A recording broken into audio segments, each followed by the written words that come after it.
treating the Arab population as a whole, the Palestinian population as a whole, as an inferior race.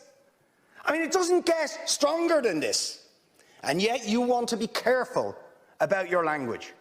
You're happy to correctly use the most strong and robust language to describe the crimes against humanity of Vladimir Putin, but you will not use the same strength of language when it comes to describing Israel's treatment of the Palestinians, when it is now being documented and detailed by two of the most respected human rights organisations in the world, and indeed has been alleged by dozens and dozens of non-governmental organisations, and to be honest, anybody who looks honestly at the decades of brutal, inhumane persecution of the Palestinians, successive assaults on Gaza, the annexation of their land and territory, the systematic application of apartheid rules, you don't want to even use the word apartheid. Never mind sanctions.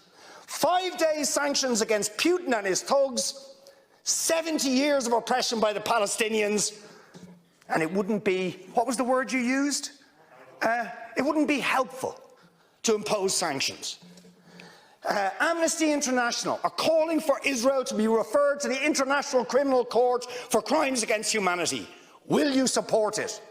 They are calling for targeted sanctions against Israeli officials who are perpetuating the system of apartheid, just exactly the same types of sanctions you've just initiated against Vladimir Putin. Will you support it?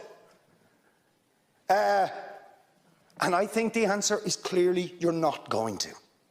And then we ask the question, why? Why?